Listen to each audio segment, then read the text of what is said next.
السلام علیکم رحمۃ اللہ وبرکاتہ۔ دوستوں، نوجوانوں اور بزرگوں، بیان الاسلام ایک ایسا چینل ہے جہاں سبھی اسلامک اسکالرس کے بیان آپ کو ایک ہی چینل پر مل جائے گے۔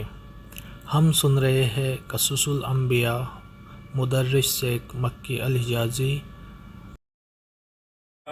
اس مبارک سلسلے کا چھٹا حلقہ سماعت فرمائیں۔ برادران اسلام، واجب الاحترام بزرگوں، دوستوں، بھائیوں، عزیز نوجوانوں، قصص الانبیاء علیہم الصلاۃ والتسلیم کے سلسلہ دروس میں سیدنا ابراہیم الخلیل علیہ السلام کے بارے میں ہم درس میں آیات مبارکہ کی تلاوت کے بعد تشریح و تفصیل کر رہے تھے۔ سیدنا ابراہیم الخلیل علیہ السلام نے جب اپنی قوم سے، اپنے خاندان سے، وقت کی مقتدرہ قوتوں سے ٹکر لی اور بتوں کو توڑ ڈالا، جو الحمدللہ آپ سن چکے، تو اتنی بڑی ناکامی کے بعد چاہیے تو یہ تھا کہ ان کو کچھ عقل آتی، چاہیے تو یہ تھا کہ وہ کچھ حقائق کو سمجھ لے، مسائل کو سمجھ لیتے کہ بھی جو ٹوٹ گئے ہیں وہ خدا کیسے ہو سکتے ہیں، یا خدا کے درمیان اور ہمارے درمیان واسطہ کیسے بن سکتے ہیں، جو اپنی حفاظت نہ کر سکے وہ ہمیں کیا چھڑائیں گے۔ یعنی ان کو مسئلہ سمجھ آنا چاہیے تھا، لیکن بجائے سمجھ آنے کے جہالت میں اور دشمنی میں اور عداوت میں وہ اتنے آگے بڑھ گئے کہ انہوں نے ایک فیصلہ کیا کہ یہاں قرآن پاک نے سورۃ الصافات میں فرمایا ہے کہ انہوں نے آپس میں یہ طے کر لیا، قالوا ابنوا لہ بنیانا فالقوہ فی الجحیم، اور دوسری جگہ قرآن کیا، قالوا حرقوہ وانصروا آلہتکم ان کنتم فاعلین۔ دوسری جگہ قرآن کہتا ہے کہ سب نے مل کے فیصلہ کیا کہ حضرت ابراہیم کو جلا دو۔ یہاں بھی قرآن نے دوسرے اسلوب میں بیان کیا کہ قالوا بنوا لہ بنیانا فالقوہ فی الجحیم، انہوں نے کہا کہ ایک عمارت بنائے، ایک دیوار بنائے، جگہ بنائے، آگ جلائے، اس میں اس کو ڈال دیں، اعوذ باللہ، آگ میں، تاکہ ابراہیم علیہ السلام جو ہے وہ جل۔ تو علماء کرام نے اور مورخین نے لکھا ہے کہ وہ ایک جگہ تھی حبیہ، اس جگہ میں ایک ارض تھی، ارض صلبہ، یعنی خشک زمین، بالکل بنجر بیکار قسم کی زمین۔ تو ایک میل بئی ضرب ایک میل میں انہوں نے دیوار دی اور اس میں آگ کے لیے لکڑیاں جمع کرنی شروع کی، اور ان کی جہالت کا یہ عالم تھا کہ وہ، یعنی ان کی عورتیں، مرد منتیں مانتے تھے کہ میرا بچہ بیمار ہے، دکھ ہے، پریشانی میں مبتلا ہوں، خدا کرے ٹھیک ہو جائے تو میں ابراہیم کو جلانے کے لیے اتنی لکڑیاں ڈالوں گا۔ اصل بات یہ ہے کہ آپ ان واقعات کو، اللہ کے قرآن کے جو واقعات ہیں، یہ تاریخی قصے نہیں ہے کہ ہم پڑھیں اور گزر جائیں، یا ہم جیسے قصے کہانیوں کی کتابیں سرانے رکھ لیتے ہیں کہ یار نیند نہیں آ رہی، ذرا تھوڑا سا پڑھ لو۔ اللہ کا قرآن اس لیے نہیں ہے، اللہ کے قرآن میں عبر ہیں، مواعظ ہیں، تذکرہ ہے، ہدایات ہیں، کہ سب سے پہلے تو آپ اسی بات کو دیکھیں کہ بھی ایک دائی جب اللہ کی توحید کے لیے کھڑا ہوتا ہے تو اس کو کتنی تکلیفوں کا سامنا کرنا پڑتا ہے۔ آج اگر آپ اپنے محلے میں، اپنے علاقے میں، اپنے برادری میں توحید کی بات کریں، آپ کہتے ہیں جی شرارت ہو جائے گی، جھگڑا ہو جائے گا، بس گزر رہی ہے، بات نبھ رہی ہے، بس ٹھیک ہے، جب کسی کو اللہ چاہیں گے ہدایت دے دیں۔ آپ اگر کسی ایسے مقام پہ بیٹھے ہوں کہ آپ کے سامنے شرک ہو رہا، آپ کے سامنے بت پرستی ہو رہی، آپ کے سامنے قبور پہ سجدے ہو رہے ہوں، آپ کے سامنے قبروں کا آگے باقاعدہ چوما جا رہا ہو، طواف کیا جا رہا ہو، ہاتھ باندھ کے معتقدین کھڑے ہوں، الٹے پاؤں چل رہے ہوں، یا مزارات اولیاء پہ گانے بجانے مجرے قوالیاں ہو رہی ہوں، آپ جرت نہیں کریں گے حق بات کریں۔ اور پڑھا لکھا آدمی اس کو یہ سمجھتے ہیں کہ جی آپ کو کیا پڑھی ہے، چھوڑیں جی، آپ اپنی بات کریں، چھوڑیں، دفع کریں، ٹھیک ہے، ہمیں کیا ہے، ہم کیوں خام خواہ جا کے مصیبت مول لے لیں۔ لیکن درس ابراہیم علیہ السلام سے سمجھو کہ اللہ کی توحید کے لیے پیغمبر نے کتنی بڑی ٹکر لی. جب تک اللہ کی توحید کے لیے آپ ٹکر نہیں لیں گے تو توحید کا مسئلہ حل کیسے ہو؟ آپ تو اس نسخے کو گھر میں لے کے بیٹھے رہے مخالفت کے ڈر سے کہ مخالفت ہوگی. اللہ فرماتے ہیں دیکھو کہ میرا نبی ہے، خلیل اللہ ہے، اور پیغمبر بھی وہ کہ جس کی ذریت میں نے نبوت رکھی ہے، جس کے پورے خاندان میں نبی میں نے بھیجے ہیں. اس کی امتحان کا عالم دیکھو کہ ساری قوم ایک طرف ہے، باپ ایک طرف ہے، ماں ایک طرف ہے، قوم ایک طرف ہے. صرف کھڑا نہیں، یہ نہیں کہہ رہا کہ تم غلط کر رہے ہو، نصیحت کرتے رہے، ہدایت کرتے رہے، تقریر کرتے رہے. جب دیکھا کہ اثر نہیں ہوتا تو جا کے خطوں کو توڑنا. آپ اندازہ فرمائیں کہ اس وقت اس دائی پہ کیا گزری ہوگی جب ایک آدمی اکیلا کھڑا ہو اور ساری دنیا اس کی مخالف. اور اسی طرح ہمیں ان دروس سے یہ سبق ملتا ہے کہ جہالت کی حد دیکھو کہ بتوں کے پوجنے والے، پتھروں کے پوجنے والے خود کہہ رہے ہیں کہ بھئی یہ بولتے نہیں ہیں، یہ بول کے بتا بھی نہیں سکتے، اعتراف بھی کر رہے ہیں لیکن پھر چوم بھی رہے ہیں. یعنی اس سے بڑی کو بات ہوگی کہ اللہ کے قرآن نے ان کی کلام کو نقل کیا ہے نا کہ قالوا حرقوہ وانصروا آلہتکم، کیا آؤ مل کے ہم ابراہیم کو جلاؤ اور اپنے خداؤں کی مدد کرو. خدا بندوں کی مدد کرتا ہے یا بندے خدا کی مدد کرتے ہیں؟ یعنی آپ اندازہ کریں کہ ایسے یعنی بودا خدا ہے کہ وہ بندوں کی مدد کا محتاج ہے، لیکن اس کے باوجود بھی قومیں کھڑی ہیں، عقیدہ وہی ہے. یہی عالم بھی ہی آج ہمارے مسلمانوں میں ہے کہ ہمارے کروڑوں مسلمان، کروڑوں، 1-2 لاکھ نہیں، کروڑوں مسلمان جو ہیں وہ قبروں پہ سجدے پہ اور قبر پرستی پہ اور قبروں پہ مانگنے میں مبتلا ہیں.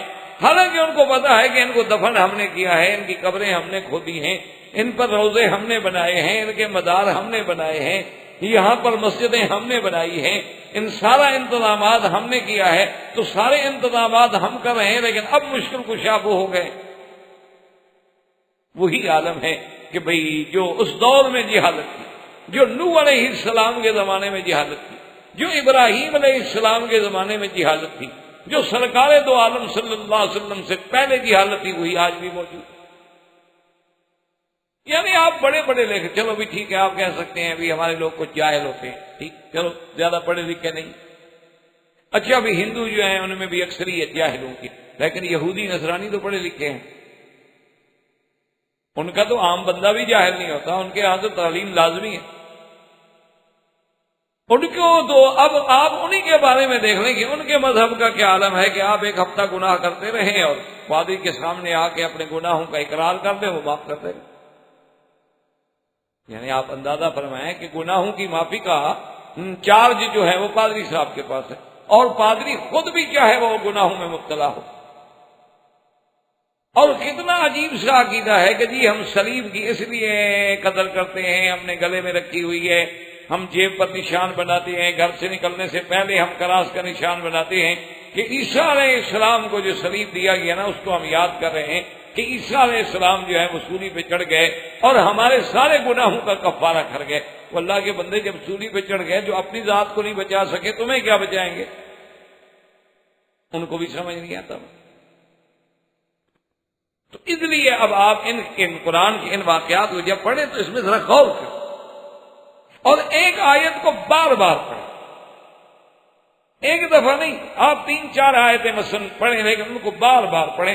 اللہ کے قرآن کا معجزہ دیکھیں کہ آپ جتنا زیادہ پڑھیں گے اور غور کریں گے، قرآن خود بخود سینے میں اترنا شروع ہو جائے گا، چاہے وہ آپ زبان نہ بھی جانتے ہوں، آپ ترجمہ نہ بھی جانتے، کیونکہ اس کا تعلق جو ہے وہ کلام اللہ سے، اور اللہ کا کلام جو ہے وہ انسانی فطرت کا تقاضا ہے کہ اپنے مالک کی بات کو ہر کوئی سمجھتے. اب دیکھیں نا کہ جانور ہیں، بکریاں ہیں، ریوڑ ہے، بھینسیں ہیں، گائیں ہیں، اونٹ ہیں، گھوڑے ہیں، گدھا ہیں، آپ لاکھ چیخیں، لیکن جب اس کے چرانے والا اس کا رائی آواز دے گا تو فوراً آ جائے، کیونکہ وہ بھی اپنے مالک کی آواز کو پہچانتا. تو ہم کیسے بندے ہیں کہ مالک کا کلام نہ پہچانے؟ ہی ہو سکتا ہے.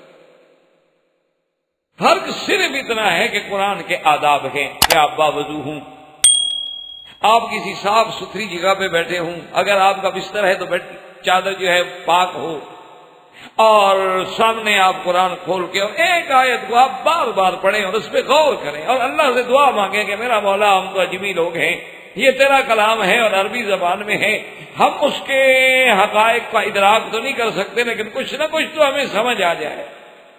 تو آپ جب پڑھیں گے 2 دفعہ 3 دفعہ 4 دفعہ 5 دفعہ تو پھر اللہ کے قرآن میں آپ کا معانست ہونی پیدا شروع ہو جائے گی، تو پھر آپ کو بات سمجھ جائے گی، اور پھر جب سمجھ آنی شروع ہو تو پھر غور کریں کہ آخر ابراہیم علیہ السلام نے ایسا کیوں نہ کیا کہ چلو جی قوم نہیں مانتی تو نہ مانے، ہم کیوں خامخواہ لڑائی لیں،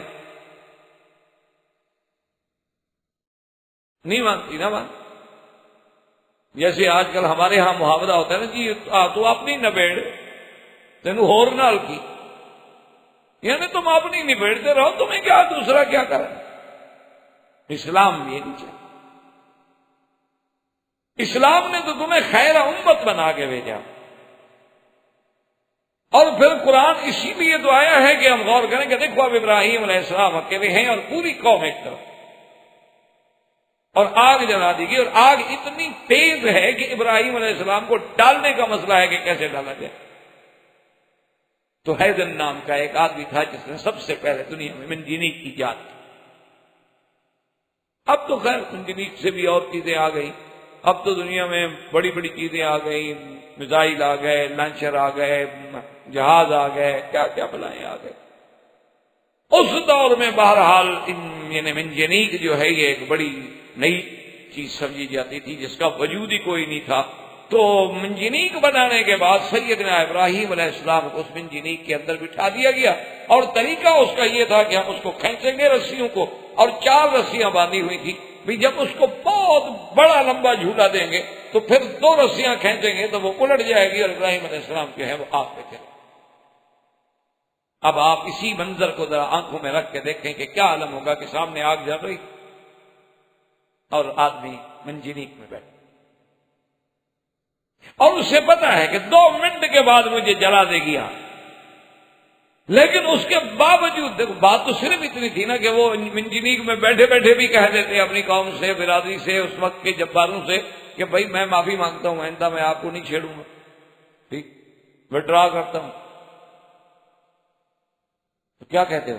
کہتے مسئلہ حل ہو گیا، اچھی بات ہے، پھر کیوں جلاتے؟ وہ تو خوش ہو جاتے کہ مسئلہ ہمارا حل ہو گیا۔ وہ کہتا دیکھو جی میں آپ کا علاقہ چھوڑ دیتا ہوں، میں اپنی بات واپس لے لیتا ہوں، آئندہ میں آپ کو اس موضوع پہ نہیں چھیڑوں گا، مہربانی سوری۔ لیکن اللہ کا نبی اپنے مقام پہ کہا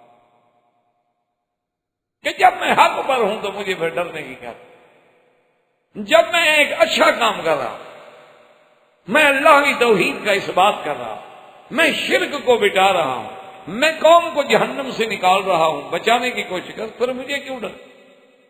سیدنا ابراہیم علیہ السلام جب بیٹھے ہیں تو بعض روایات میں آتا ہے کہ آپ نے یہ پڑھا کہ سبحانک اللہم وبحمدک لا الہ الا انت، اور اللہ کے فرشتے جو ہیں وہ اللہ کی درگاہ میں عرض کرتے ہیں کہ مولا تیرا خلیل ہے، تیرا محبوب ہے، بندہ ہے، نبی ہے، اور تیری توحید کے لیے آگ میں ڈالا جا رہا ہے، آپ مہربانی کریں ہمیں حکم فرمائیں۔ اللہ نے فرمایا ملائکہ اجازت، جاؤ جاؤ میرے خلیل کی مدد کرو۔ تو ملک الجبال آیا، ملک الصحاب آیا، ہر فرشتہ آیا جس کی مدبرات امر، جس کی جہاں جہاں ڈپٹی ہے، انہوں نے کہا خلیل اللہ مہربانی کرو ہمیں حکم دو، ہم بارش برسا دیتے، ہم دونوں پہاڑوں کو ملا دیتے ہیں، ہم یہ آگ اٹھا کے ان پہ الٹ دیتے ہیں۔ فرمایا کہ تمہاری مجھے کوئی دے، میں تم سے مدد نہیں لینا۔ اچھا اگر زندہ ایک دوسرے کی مدد کرے تو یہ کوئی شرک بھی نہیں، کفر بھی نہیں، منع بھی نہیں، آپ میری مدد کریں، آپ کی مدد۔ لیکن مقام خلیل یہ ہے کہ وہ کہتا ہے نہیں میرے، حالانکہ اس کو پتا ہے کہ فرشتے اللہ کے منشے کے بغیر، اللہ کے حکم کے بغیر میرے پاس آ سکتے ہیں، اللہ اجازت نہ دے تو فرشتہ کیسے آئے گا؟ لیکن کہتے ہیں کہ نا اما الیکم فلا، تم لوگوں کی مجھے ضرورت۔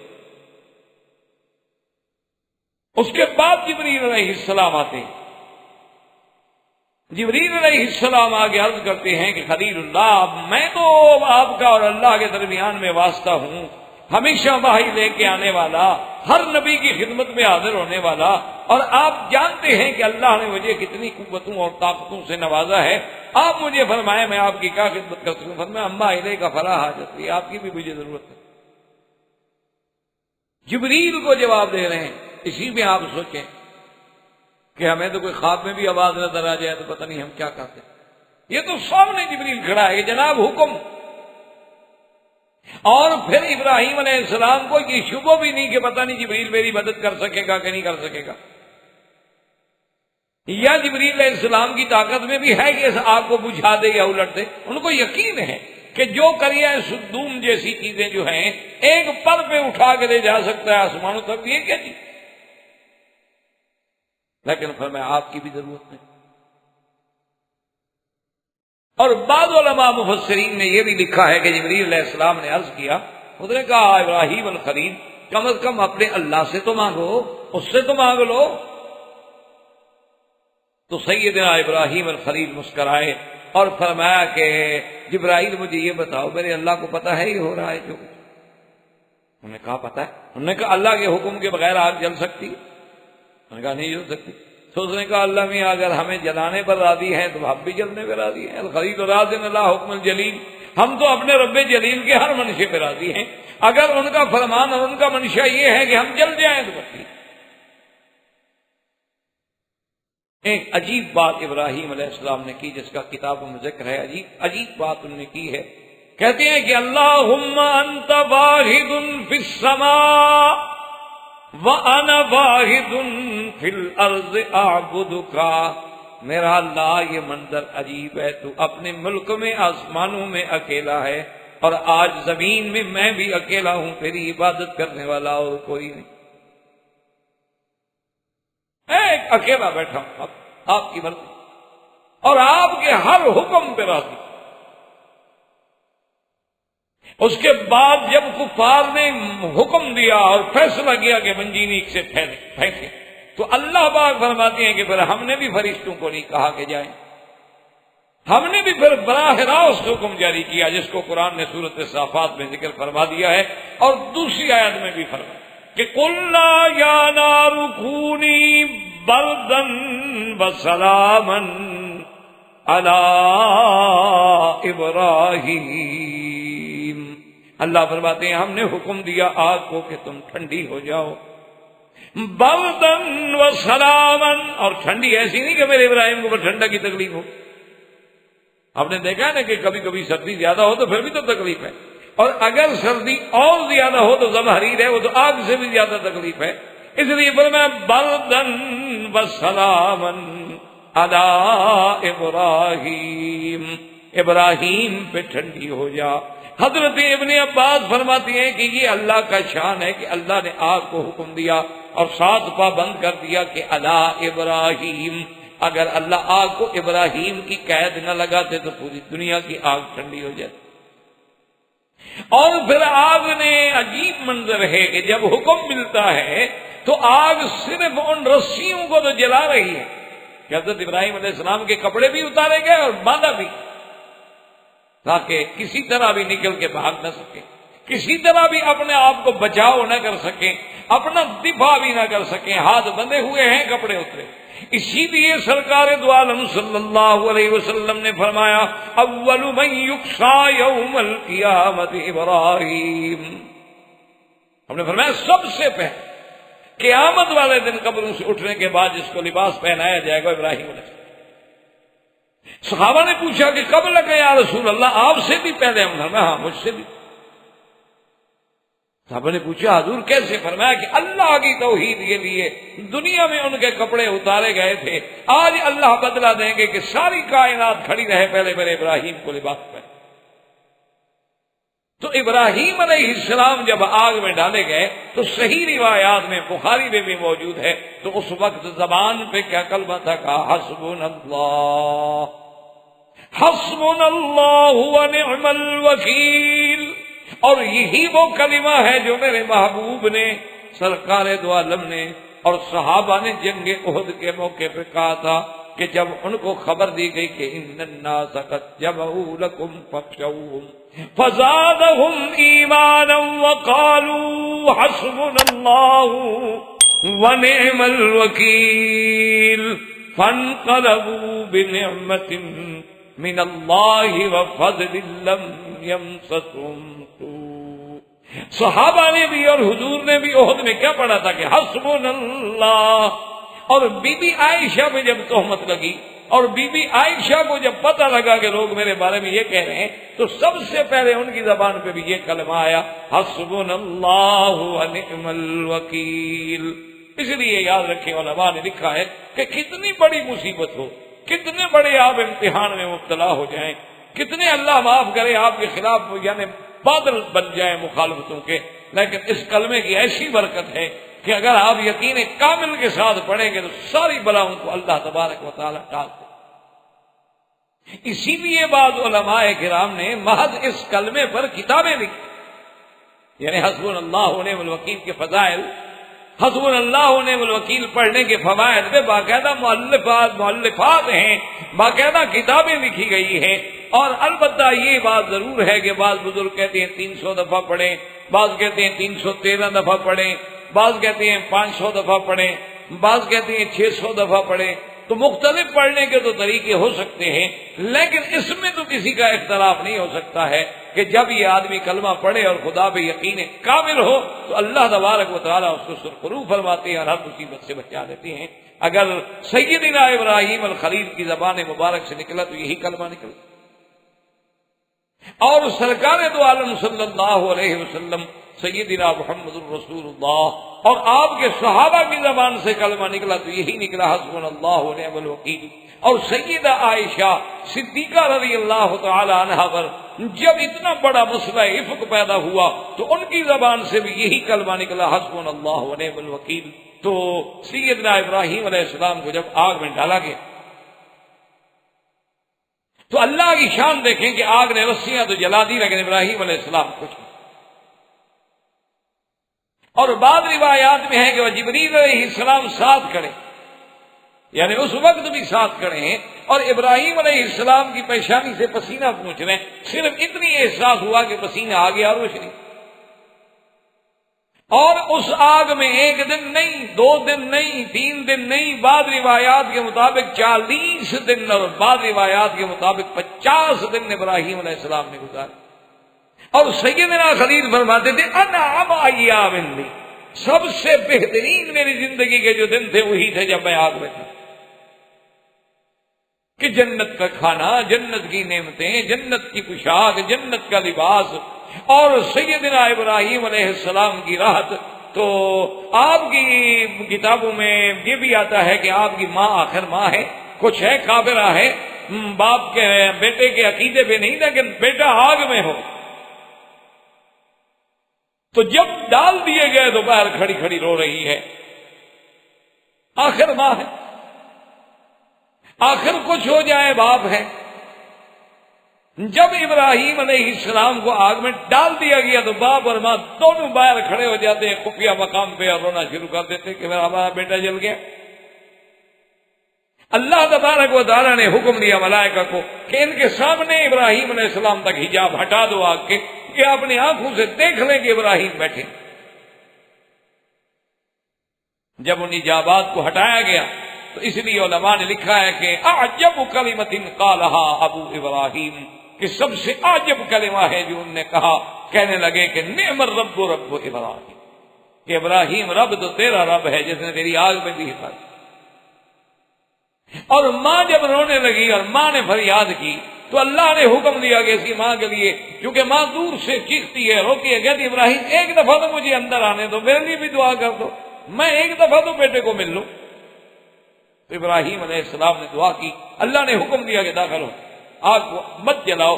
ابراہیم کی اماں آئی فقبلت علی راسہ، بوسہ بھی دیا، ملاقات بھی کی، فاطنقتھا، گلے سے بھی لگایا لیکن اسلام نہیں لیا. پھر واپس. تو اتنے دن گزارنے کے بعد، آگ کے امتحان سے گزرنے کے بعد تو ہمیں کیا درس قرآن پاک کے قصے سے سبق ملتا ہے کہ اگر اللہ کی توحید کے لیے، جیسے کہ حضور نے فرمایا تھا کہ لا تشرک باللہ ان قتلت او حرقت، کہ اے ایمان والوں اگر اللہ کی توحید کے لیے تمہیں آگ میں بھی ڈال دیا جائے، تمہیں جلا ڈالا جائے، تمہیں ٹکڑے ٹکڑے کر دیا جائے، لیکن شرک نہیں کرنا۔ ہمیں کیا سبق ملا اس قصے سے؟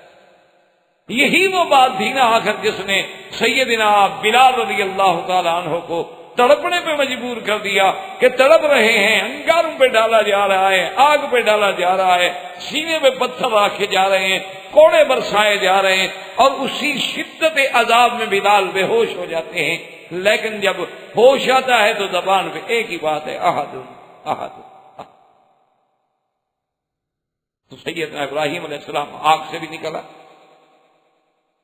اب جب آگ سے نکل آئے تو اس آگ کے فوراً بعد انہیں اس وقت کے بادشاہ نے بلایا۔ اب اسے پتہ لگ گیا بھی عجیب بات ہے، اس کا مطلب یہ ہے کہ ہم اس کا مقابلہ یوں تو نہیں کر سکتے، اس کا معنی ہے کہ اس کے ساتھ میں ڈائلاگ کریں، مذاکرات کریں۔ اور اسے یہ ضرور ناز تھا کہ میں بادشاہ ہوں، میرے پاس اتنا بڑا ملک ہے، اور پھر میرے وزیر ہیں، مشیر ہیں، اور ابراہیم علیہ السلام اکیلا ہے جس کا کوئی ساتھی بھی نہیں۔ چلو اگر ہم اس طرح اس کو شکست نہیں دے سکے، وہ آگ سے بھی کسی طرح بچ گیا ہے، تو اب اس کا علاج یہ ہے کہ ہم اس کے ساتھ بات کرتے ہیں تاکہ ہم اسے باتوں میں شکست دے سکیں، شاید تاکہ ہمارا مسئلہ حل ہو جائے۔ ورنہ یہ تو عجیب بات ہو گئی کہ پوری طاقت ایک طرف ہے، اکیلا ابراہیم ایک طرف ہے، اور وہ بھی جوان آدمی، فتح یذکرہم یقال لہ ابراہیم۔ بادشاہ نے حکم دیا کہ ابراہیم علیہ السلام میرے پاس آئیں اور میرے ساتھ بات کرنے فرمائیں۔ مشہور تاریخی روایات کے مطابق یہ بادشاہ جو ہے ملک بابل، اور اس کا نام تھا نمرود۔ اور یہ بات بھی ہمیں تاریخ میں پتہ چلتا ہے کہ دنیا میں 4 بادشاہ ایسے گزرے ہیں جنہوں نے اپنے دور میں گویا پوری دنیا پہ حکومت، ورنہ ان کے بعد کوئی ایسا آدمی پھر نہیں آیا، یعنی اپنے دور۔ آج تو دنیا بدل گئی، آج تو حالات ہی بدل گئے۔ وہ 4 بادشاہ جو تھے، 2 مسلمان اور 2 کافر۔ مسلمانوں میں 2 بادشاہ جنہوں نے پوری دنیا پہ گویا کہ سلطنت کی ہے، ایسی کسی کو نہیں ملی، ایک سیدنا سلیمان علیہ السلام اور ایک ذوالقرنین۔ یہ ایسے دونوں بادشاہ ہیں کہ ان کو اللہ نے جو چیز اور جو نعمتیں اور جو قوت اور جو طاقت اور جو شوکت اور جو وسعت عطا فرمائی وہ کسی کو نہیں۔ اور کافروں میں بھی 2 بادشاہ گزرے ہیں، ایک نمرود اور ایک بخت نصر۔ انہوں نے بھی اپنے دور میں گویا کہ پورے اس وقت کی آبادی پہ حکومت کی ہے۔ ان میں یہ نمرود تھا جس نے 400 سال تک حکومت کی۔ اس دور میں لوگوں کی عمر جو ہے 500 600 1000 سال۔ تو یہ نمرود جو ہے ملک بابل جو ہے بہت بڑا جابر، جبار، متکبر۔ ابراہیم علیہ السلام آگے، اس کو بھی اللہ نے اپنے قرآن میں سیدنا ابراہیم کے قصے میں، اسی لیے میں نے آپ کو عرض کیا تھا نا کہ ابراہیم علیہ السلام کا جو قصہ ہے عجیب بات ہے کہ اللہ نے 25 سورتوں میں اس کا ذکر، اور اللہ تبارک و تعالیٰ نے قرآن پاک کی 73 آیات میں صرف ابراہیم علیہ السلام کا قصہ ذکر۔ تو اس مناظرہ ابراہیم علیہ السلام نمرود کے ساتھ جو اس کو بھی اللہ نے قرآن الم تر الی الذی حاج ابراہیم فی ربہ ان آتاہ اللہ الملک اذ قال ابراہیم ربی الذی یحیی ویمیت قال انا احیی وامیت قال ابراہیم فإن اللہ یأتی بالشمس من المشرق فأت بها من المغرب فبہت الذی کفر واللہ لا یہدی القوم الظالمین۔ اللہ فرماتے ہیں کہ میرے نبی علم تر الی الذی، یعنی علم تعلم، رؤیت جو ہے یہاں علم کے معنی میں ہے کہ میرے محبوب آپ کو علم ہے کہ ابراہیم علیہ السلام کا جو بادشاہ ہے وقت کے ساتھ مناظرہ ہو، وہ بادشاہ کون تھا؟ نمرود. اور مناظرہ جب ہوا تو نمرود نے بھی دعویٰ کیا تھا کہ میں بھی خدا ہوں. ابراہیم علیہ السلام نے کہا کیسے تم خدائی کا دعویٰ کرتے ہو؟ خدا تھوڑے ہو تم. میں کہا کیوں؟ تم مجھے خدا نہیں مانتے؟ انہیں تمہارا خدا کون ہے؟ ربی الذی یحیی و یمیت. میرا رب تو وہ ہے جو جلاتا بھی ہے جو مارتا بھی ہے. اب بادشاہ ہے، کہتا ہے انا احیی و امیت. کہتا ہے ابراہیم علیہ السلام اگر رب کی یہ صفت ہے کہ مارتا ہے اور جلاتا ہے تو یہ تو میں بھی کر سکتا ہوں. کیسے کر سکتے ہو جی؟ 2 قیدیوں کو جیل سے بلا لیا جن کے بارے میں سزا ہے، ایک کے بارے میں سزا موت کا فیصلہ ہو چکا تھا اور ایک کو ابھی سزا نہیں ہوئی تھی. دونوں کو بلا لیا اور جس کو سزا موت ہوئی تھی کہا جاؤ میں نے تمہیں بری کیا، اور جس کو نہیں ہوئی تھی کہا اس کو قتل کر دو. کہا دیکھو ابراہیم علیہ السلام میں نے دیکھو نا اس کو سزا موت ہوئی تھی، گویا مر گیا، میں نے جلا دیا. ابراہیم علیہ السلام سمجھ گئے کہ ایک تو یہ کودن ہے، اس کو بات ہی سمجھ نہیں آئی کہ میں نے کیا کہا ہے اور یہ کیا کہا ہے.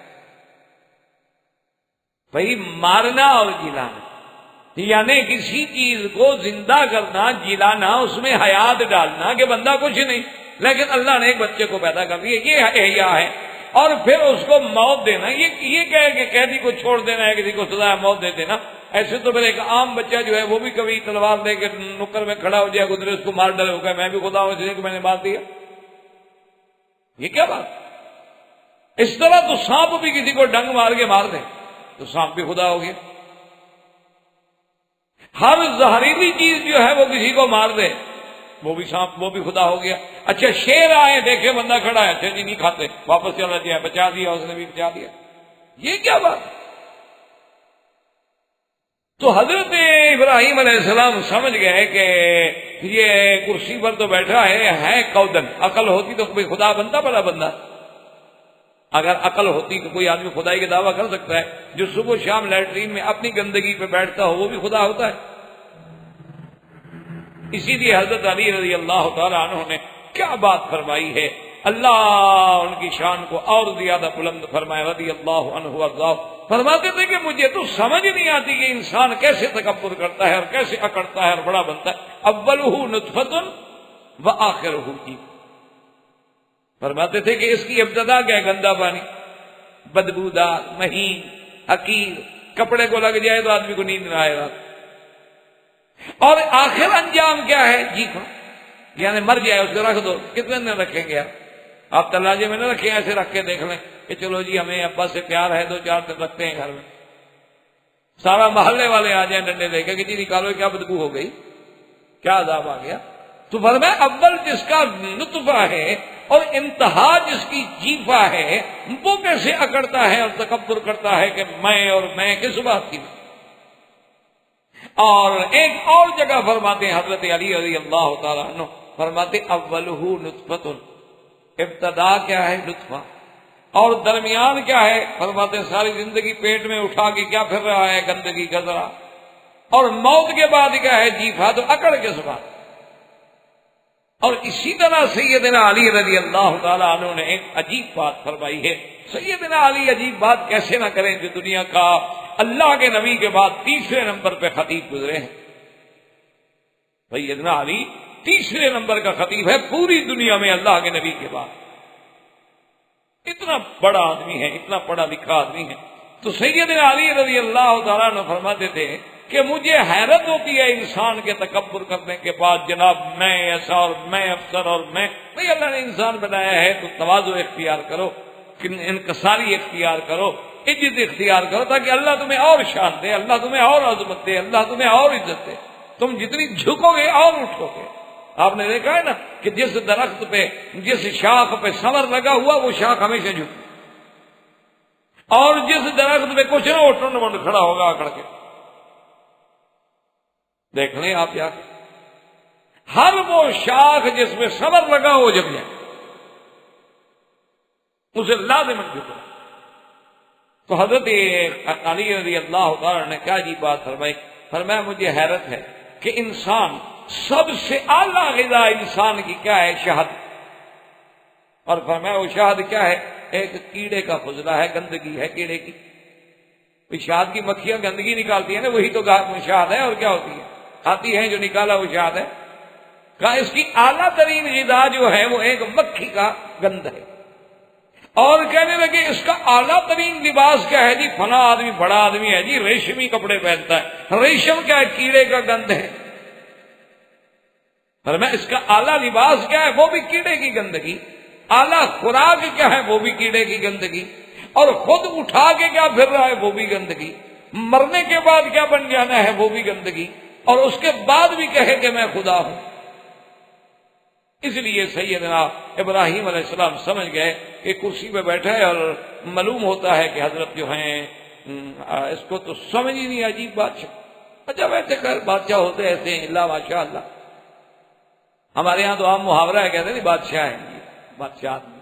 کیا مانا؟ یعنی کچھ نہیں سمجھتا بادشاہ، اس لیے محاورہ ہو جاتا. کیوں؟ اصل وہ سمجھتے اس لیے نہیں کہ سمجھنے والے اور لوگ ہوتے ہیں، تو ان کی اپنی سمجھ پھر کام کرنا چھوڑ دے.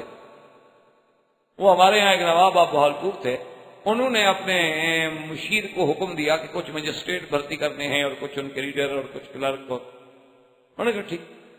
تو وہ مشیر صاحب نے جب بھرتی کی نا جی ماشاءاللہ، جو بی اے ایم اے تھے ان کو تو بنایا ریڈر اور کلرک، اور جو میٹرک پاس اور مڈل پاس تھے ان کو بنا دیا مجسٹریٹ. اب جناب وہ سارے اسٹیٹ میں بڑی عجیب سی بات ہو گئی کہ یہ اچھا مشیر ہے بھائی ایک آدمی بیچارے نے ایم اے کیا ہے وہ تو بنے گا کلرک اور ریڈر، اور جو میٹرک پاس ہے یا مڈل پاس ہے وہ بن گیا ہے جناب مجسٹریٹ. نواب بہالپور کو شکایت کی گئی کہ حضرت یہ کیسی بھرتی ہے؟ یہ تو دنیا کا کوئی نرالا نظام ہم نے دیکھا ہے. تو نواب صاحب نے اس کو بلایا، کہا مشیر صاحب یہ آپ نے کیا حرکت کی؟ اس نے کہا سائیں مجسٹریٹ نے تو سنانا ہوتا ہے فیصلہ، لکھنا تو انہوں نے ہوتا ہے، یہ پڑھے لکھے ہونے چاہیے، اس کے پڑھے لکھے ہونے کی کیا ضرورت ہے؟ اس نے کہا سائیں ویسے آپ کی مرضی ہے، صاحب نے تو صرف منظور نامنظور کرنا ہوتا ہے، اس نے نہ لکھنا ہے نہ اس نے شہادتیں قلم بند کرنی ہے، اس نے تو کہا آرڈر سنانا ہے، سنانے کے لیے مڈل پاس کافی ہے. تو اس لیے جب یہ عالم ہو، آج میں پڑھ رہا تھا ایک آدمی کا کہ وہ نوکری ڈھونڈنے کے لیے حضرت تشریف لائے ایک اسکول کے پرنسپل، کالج کے پرنسپل کے پاس کہ چوکیدار کی جگہ خالی ہے مجھے وہ دے دو. تو اس نے کہا کچھ پڑھے لکھے؟ اس نے کہا کہ نہیں. اس نے کہا دستخط تو کر لیتے؟ اس نے کہا نہیں جناب میں تو انگوٹھا لگاتا. اس نے کہا پھر میں نوکری نہیں نہ دی. وہ جناب یونین کونسل کا الیکشن لڑا، چیئرمین بن گیا، ڈسٹرکٹ کونسل کا الیکشن لڑا، ڈسٹرکٹ کونسل میں آ گیا، بنتے بنتے منسٹر بن گیا، اور ایز اے وزیر اسی کالج کا وزٹ کرنے کے لیے آیا. پرنسپل سارے لائن لگے ہوئے ہیں، وزیر صاحب آ رہے ہیں. تو سارا دورہ بھگتنے کے بعد جب جانے لگے تو پرنسپل کو بات تو یاد تھی نا، تو اس نے ایسا ایسا کہا، اس نے کہا جناب کاش کہ آپ کچھ پڑھے لکھے ہوتے تو پتہ نہیں آپ کہاں پہنچتے. اس نے کہا پھر آپ کا چپراسی ہوتا.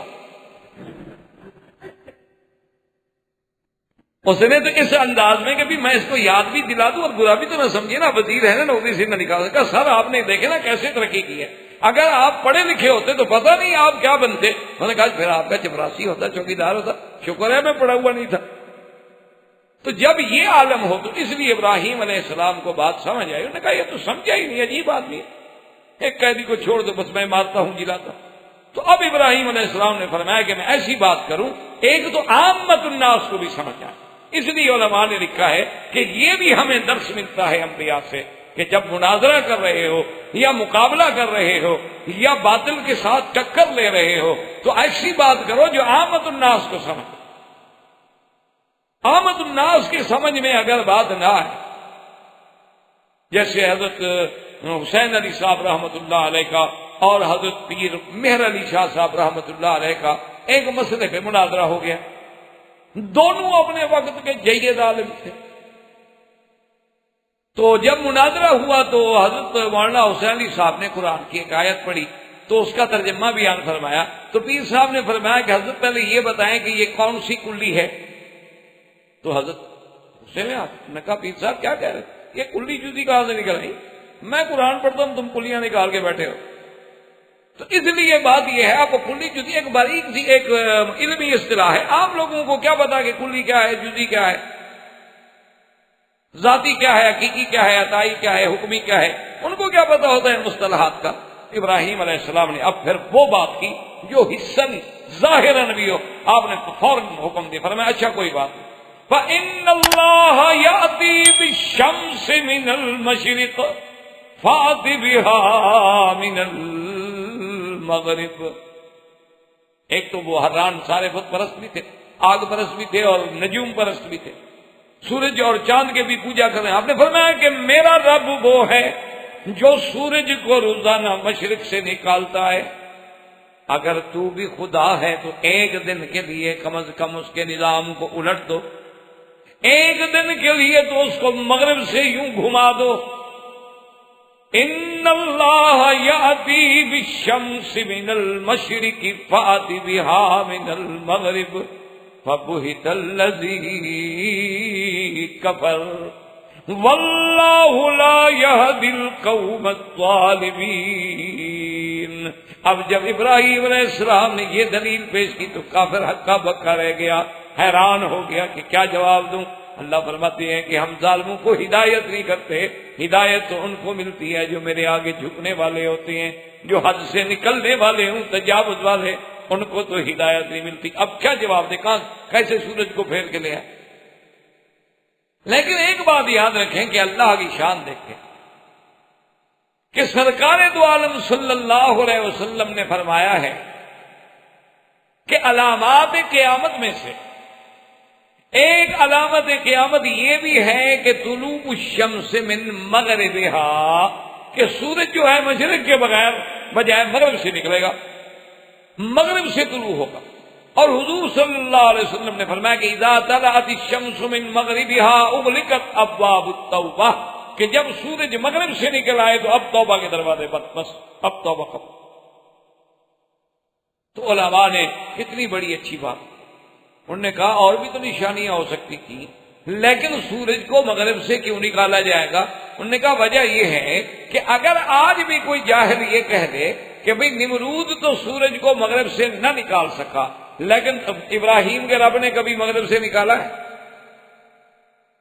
بھئی نمرود تو لاجواب ہو گیا، نمرود سے تو جواب نہ بنا، فبہت الذی کفر۔ لیکن اگر آج بھی کوئی بدبخت، کوئی کافر، کوئی ہندو، کوئی یہودی یہ کہہ دے کہ چلو جی نمرود نہ نکال سکا لیکن ابراہیم علیہ السلام کے خدا نے کبھی نکالا، تو معلوم یہ ہوتا ہے کہ اس کی تو روٹین ایسی ہے کہ اس کو کوئی بھی نہیں چھیڑ سکتا۔ اس لیے اللہ تبارک و تعالیٰ نے ایک دن رکھا ہے اپنی قدرت کے اظہار کے لیے کہ ہم جب چاہیں گے تو اس کو یوں بھی پھیر سکتے ہیں اور پھر سورج کو وہ مغرب سے نکالیں گے۔ اب جناب نمرود لاجواب ہو گیا، اب کوئی بات بنتی نہیں، کیا کریں؟ جب بات نہ بنے تو کیا کریں؟ تو سیدنا ابراہیم علیہ السلام نے اس امتحان آگ کے بعد، مناظرے کی کامرانی و کامیابی کے بعد دیکھ لیا کہ میری آگ سے زندہ نکل آنے کے بعد بھی لوگ اسلام نہیں لے آئے، کہ حالانکہ اتنا بڑی بات تھی کہ لوگ تو فوراً کلمہ پڑھ رہے تھے کہ بھائی اب تو آنکھوں سے دیکھ لیا تھا معجزہ، لیکن پھر بھی اسلام نہیں لے آئے۔ اور اتنی بڑی مجلس میں بادشاہ اور اس کے تمام پڑھے لکھے عاجز ہو گئے اور پریشان ہو گئے، میرے دلائل کا جواب نہ دے سکے، پھر بھی کوئی مسلمان نہیں ہوتا، تو پھر ایسی قوم کے ساتھ رہنے کا کیا فائدہ ہے؟ فرمایا انی مہاجر الی ربی، چلو ہجرت۔ اب ہم یہاں، اور جب حضرت ابراہیم علیہ السلام نے ہجرت کی ہے تو آپ کے ساتھ کون ہے؟ صرف لوط علیہ، صرف لوط علیہ السلام، اور وہ بھی ابن اخی ہیں، آپ کے عزیز ہیں، رشتہ دار ہیں، صرف ایک لوط علیہ السلام، فآمن لہ لوط، صرف ایک آدمی ایمان دے۔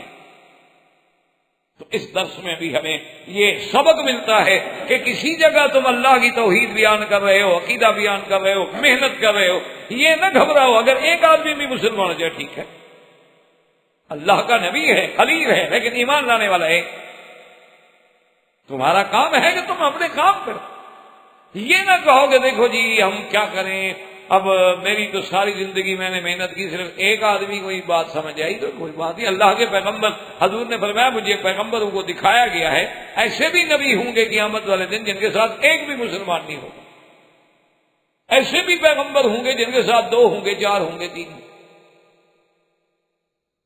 تو سیدنا ابراہیم علیہ السلام نے اب جب وہاں سے چلے تو آپ کی جو پہلی شادی ہو چکی ہے وہ ہے بی بی سارہ، اور بی بی سارہ جو ہے اس کے بارے میں مورخین کے دو قول ہیں۔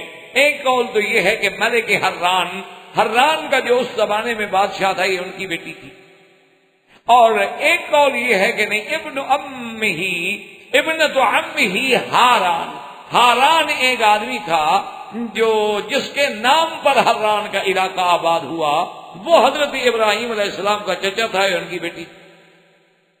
اور یہ بھی آتا ہے کہ اجمل نساء العالم بعد حوا، کہ بی بی حوا کے بعد خوبصورت ترین عورتوں میں تھی بی بی سارہ۔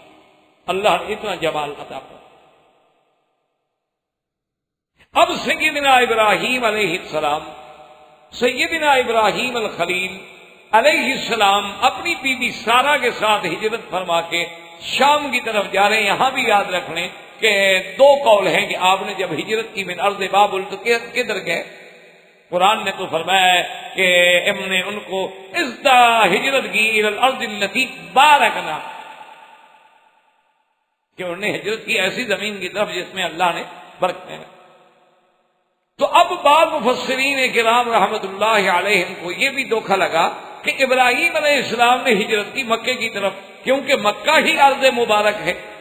ان اول بیت وضع للناس الذی ببکۃ مبارکا وہدی للعالمین، لیکن یہ بات صحیح نہیں۔ ابراہیم علیہ السلام آئے ہیں مکے میں، لیکن وہ واقعہ الگ ہے، اور یہ واقعہ ارض بابل سے نکلنے کے بعد شام کی طرف جاتے ہوئے جو آپ جا رہے ہیں، تو اس وقت آپ کا مقصد شام ہے، بیت المقدس ہے، جس کے بارے میں قرآن نے خود وضاحت کر دی ہے کہ سبحان الذی اسری بعبدہ لیلا من المسجد الحرام الی المسجد الاقصی الذی بارکنا حولہ۔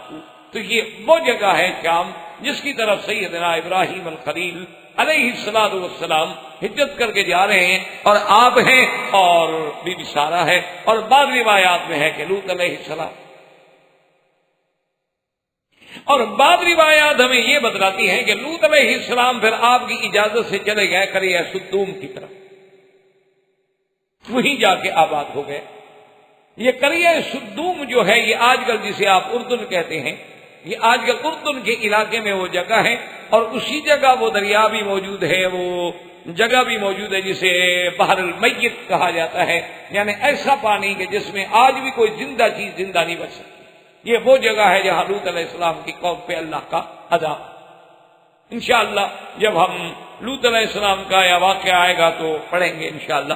تو اب جناب ابراہیم علیہ السلام بی بی سارہ کے ساتھ جا رہے ہیں، اور راستے میں ایک بادشاہ تھا، یا اور بعض علماء کہتے ہیں کہ وہ خود تو بادشاہ نہیں تھا، اس زمانے کا جو فرعون تھا نا مصر میں، اس کا ایک بھائی تھا، سنان اس کا نام تھا، اور اس بدبخت کی یہ عادت تھی کہ اس کے کارندے اور چوکیدار اور اس کے ہرکارے جو ہیں وہ سڑکوں پہ اور شہروں میں اور گلیوں میں پھرتے رہتے تھے، جہاں کوئی خوبصورت عورت نظر آئے وہ چھین لیتے پکڑ۔ اچھا، ایک عجیب عادت تھی کہ اگر وہ کوئی آدمی جا رہا ہے، وہ کہتا ہے جی کہ یہ کون ہے تمہارے ساتھ کا، بیوی کو پکڑتے۔ اچھا، وہ کہتا ہے یہ میری بیٹی ہے یا بہن ہے، چھوڑتے، مجھے پھر نہیں پکڑتے۔ اس کی اپنی ایک منطق تھی۔ اللہ عالم چونکہ وہ بد کردار آدمی تھا، سوچتا کہ میں کسی کی بیٹی ہے، بہن ہے، غیر شادی شدہ ہو، پھر آگے نسل کا مسئلہ ہے اور میں بادشاہ ہوں، اس لیے چلو کوئی شادی شدہ ہو تو الزام کم لگے گا اور بات نہیں ہوگی، کوئی ایسی بات ہو سکتا ہے۔ بہرحال جو بھی اس کی خیالات گندے دماغ میں ہوں، تو اب بھی سارہ اور ابراہیم علیہ السلام جا رہے ہیں، اس کو اطلاع مل گئی کہ بھئی آج تو آپ کے علاقے سے ہم نے دیکھا ایک ایسی عورت گزر رہی ہے کہ مارا عین احسن منہا، ہم نے تو پوری دنیا میں اتنی خوبصورت عورت نہیں دیکھی۔ اس کے آدمی پکڑنے کے لیے آ گئے، ابراہیم علیہ السلام سے پوچھا کہ من ہذی، کون ہے؟ انہوں نے کہا اختی، بہن۔ انہوں نے کہا اچھا جو بھی ہے، ہم نے بادشاہ کے پاس لے جانا۔ تو ابراہیم علیہ السلام نے فرمایا سارہ سے کہ دیکھو اپنا اب جو میں نے کہا ہے تم نے بھی وہی کہنا ہے، کیونکہ نہیں سارا آنا وان تھی اس وقت پوری زمین پر، اس وقت اللہ کے نام لینے والے تو ہے یا میں، اس وجہ سے اخوت دینی تو موجود ہے نا، انما المؤمنون اخوۃ، ہر ایمان والا بھائی ہوتا۔ انہوں نے کہا تو سارہ کو لے کے جب وہ چلے گئے، اور اس وقت کے اس بادشاہ نے جب سارہ کا جمال دیکھا تو وہ حیران ہو، ایسی خوبصورت وہ تو بے قابو ہو کے بڑھا، بس نعوذ باللہ ہاتھ بڑھانے کے لیے، اور بی بی سارہ نے دعا کی کہ یا اللہ میں تیرے نبی کی عصمت ہوں، میں خلیل کی عصمت ہوں، اب یہ ظالم اگر میری توہین کر دے، اگر یہ ظالم میری تنقیص کر دے، تو مجھے اس ظالم سے حفاظت فرما۔ تو اس نے جب ہاتھ بڑھائے، ہاتھ بھی وہی روکے اور زمین میں دھنس گیا، فوراً سمجھ گیا، کہنے لگا کہ سارا دیکھو، اگر تم اللہ سے دعا کرو نا کہ اللہ یہ میری بیماری ہٹا دے اور مجھے نکال دے زمین سے، میں تمہیں بالکل ہاتھ نہیں لگا۔ انہوں نے کہا ٹھیک ہے۔ حضرت بی بی صاحب نے دعا کی، ٹھیک ہو گیا۔ جب ٹھیک ہو گیا 5-4 منٹ کے بعد پھر خناس دماغ میں سوار ہو گیا، پھر حملہ کیا بی بی نے، پھر اسی طرح بی بی صاحب نے دعا کی، ہاتھ پھر وہی لنگڑے ہو گئے اور زمین میں دھنس گیا۔ اس نے کہا اچھا بی بی سارا، اب میں بالکل بحیثیت ایک بادشاہ کے وعدہ کرتا ہوں کہ آپ سے کوئی زیادہ۔ بی بی سارا نے پھر دعا کی اور وہ ٹھیک ہو گیا۔ جب ٹھیک ہوا تو اس نے حکم دیا کہ بی بی ہاجرہ، بعض علماء فرماتے ہیں کہ یہ اس کے ہاں کنیز تھی، لیکن اصل میں وہ بھی کسی بادشاہ کی تھی، وہ بھی کنیزہ نہیں۔ تو بی بی ہاجرہ کو بطور خادمہ انہوں نے کہا یہ کنیز بھی لے جاؤ، یہ آپ کی خدمت کے لیے رہے گی، اور میں آپ کو چھوڑتا ہوں۔ اور اپنے لوگوں کو بلایا اور کہا کہ یہ تم کون میرے پاس لے ہے، تو کوئی جن میں عورت تو ہے نہیں۔ انہوں نے کہا جی ہم نے دیکھا خوبصورت ہے، میں کیا پتا۔ تو حضرت ابراہیم علیہ السلام نماز پڑھ رہے تھے تو کتابوں میں آتا ہے کہ جب بی بی صاحبہ قریب آئیں تو اشارہ کر کے پوچھا کہ مہیم، کیا ہوا؟ تو بی بی صاحبہ نے کہا کہ رد اللہ کید الکافر والفاجر فی نہرہ، اللہ نے اس بادشاہ کا کفر، اس کا ظلم جو تھا، اللہ نے اس کے مکر کو اسی کے اوپر الٹ دیا ہے۔ اللہ نے مجھے محفوظ رکھا ہے، اللہ نے میری عصمت کی حفاظت کی ہے، اور انہوں نے مجھے بی بی ہاجرہ بھی ساتھ دی ہے بطور خدمت کے، اور ہدیہ لے کے میں واپس آئی ہوں۔ اور پھر یہاں سے سیدنا ابراہیم علیہ الصلوۃ والتسلیم جو ہیں ہجرت فرماتے ہوئے آپ ارض شام میں تشریف لے آئے۔ وہاں جب پتہ لگا کہ قوم کے کچھ کفار نے لوط علیہ السلام کو قید کر لیا ہے، تو سیدنا ابراہیم الخلیل علیہ السلام جو ہیں اس دور میں 313 اور بعض روایات میں ہے کہ 318 آدمی لے کر وہاں پہنچے، اور حضرت لوط علیہ السلام کو ان کے پنجے سے چھڑایا اور عزت و احترام کے ساتھ لے کے آئے، اور اس کے بعد ان کو مستقلاً قریہ سدوم میں بھیج دیا گیا، اور آپ نے اپنا مقر اور مستقر جو ہے وہ ارض شام کو بنا لیا، اور وہیں پر آپ نے ایک بہت بڑی عظیم عبادت کا ایک قبہ بھی بنایا، جسے آج کل صخرہ کے ساتھ جو قبہ ہے کہتے ہیں یہ بھی اس کا بانی جو ہے وہ سیدنا ابراہیم الخلیل علیہ السلام ہے۔ اور وہیں جب آپ رہنے لگے، اور پہلی بیوی جو ہے بی بی سارہ، اس سے آپ کی کوئی اولاد نہیں، اس سے حضرت کی کوئی، کیونکہ کہتی ہیں کہ بی بی صاحبہ جو تھی ان میں یعنی وہ عاقرہ تھی، جن کو اولاد نہیں ہوتی، بانج تھی، جسے ہم اردو میں کہتے ہیں کہ بانج تھی۔ تو اب اللہ تبارک و تعالیٰ سے سیدنا ابراہیم علیہ السلام نے جو ہم نے آپ کے سامنے آج کے سبق اور درس میں آیات پڑھی تھی کہ قالوا بنوا له بنيانا فألقوه في الجحيم فأرادوا به كيدا فجعلناهم الأسفلين۔ اللہ نے فرمایا ان کافروں نے بڑی کوششیں کی، بڑی قید کی، فکر کیا، تدبیریں کی، لیکن ہم نے ان کو ناکام کر دیا۔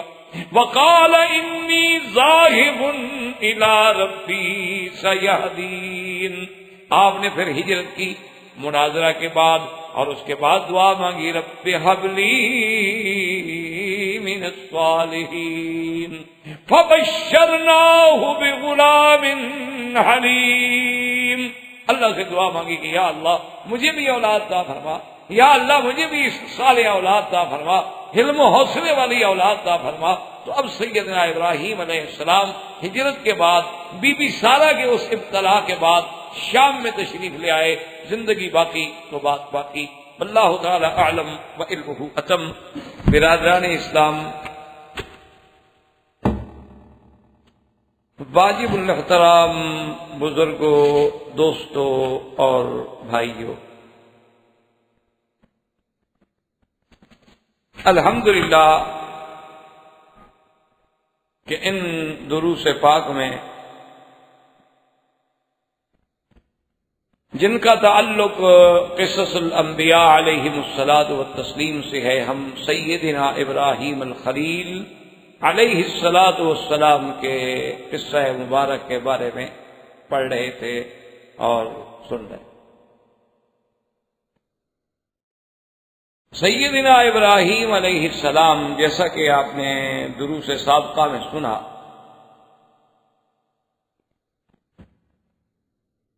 کہ جب ہجرت کر کے تشریف لے جا رہے تھے تو راستے میں ایک جابر بادشاہ نے آپ کی بیوی، آپ کی زوجہ محترمہ بی بی سارہ کو زبردستی آپ سے چھینا، اور اس کے بعد اس نے بری نیت سے بی بی صاحبہ پہ حملہ کرنے کی کوشش کی، لیکن اللہ نے اس کے مکر کو، اس کے قید کو، اس کے برے ارادے کو ختم کر دیا. وہ وہیں زمین میں دھس گیا، اور بی بی صاحبہ کی دعا سے ہی پھر اس کو نجات ملی، اور آخر میں اس نے بی بی ہاجرہ، بی بی سارہ کو بطور انعام بھی عطا کی اور معافی بھی مانگی کہ میں نے زیادتی کی ہے، لیکن اللہ نے آپ کو محفوظ رکھا ہے، تو اب آپ مجھے معاف کر دیں، پھر مجھے بد دعا نہ دیں. اور بی بی ہاجرہ ان کو دیکھ کے ابراہیم علیہ السلام کی خدمت میں بھیج. سیدنا ابراہیم علیہ السلام بے حد پریشان کہ آخر ایک انسان ہو، اس کی بیوی کو کوئی ظالم چھین کے لے جائے تو اس پہ کیا گزرتی ہے، جب پتہ بھی ہو کہ وہ ظالم اس قسم کا آدمی ہے، غلط کار ہے.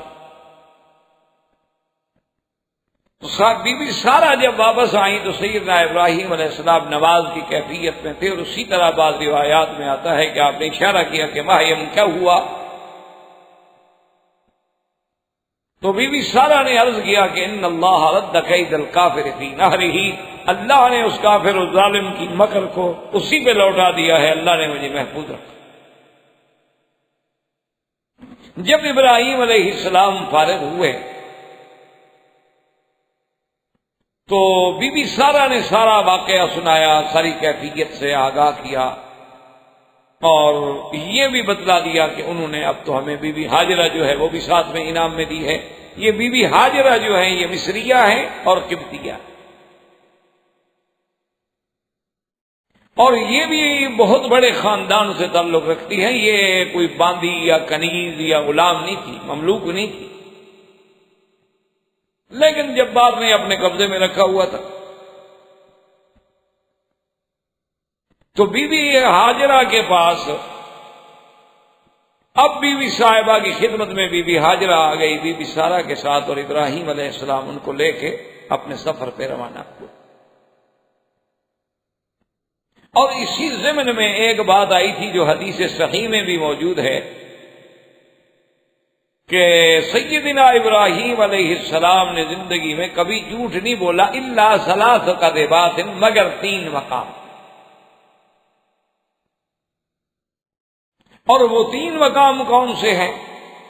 پہلا مقام تو وہ ہے کہ جب آپ سے ان لوگوں نے پوچھا کہ بھئی ہمارے ان آلہہ کو، ہمارے ان معبودان کو کس نے مارا ہے، توڑا ہے، تو آپ نے فرمایا کہ بل فعلہ کبیرہم ھذا، کہ وہ جو بڑا ہے اسی نے توڑا.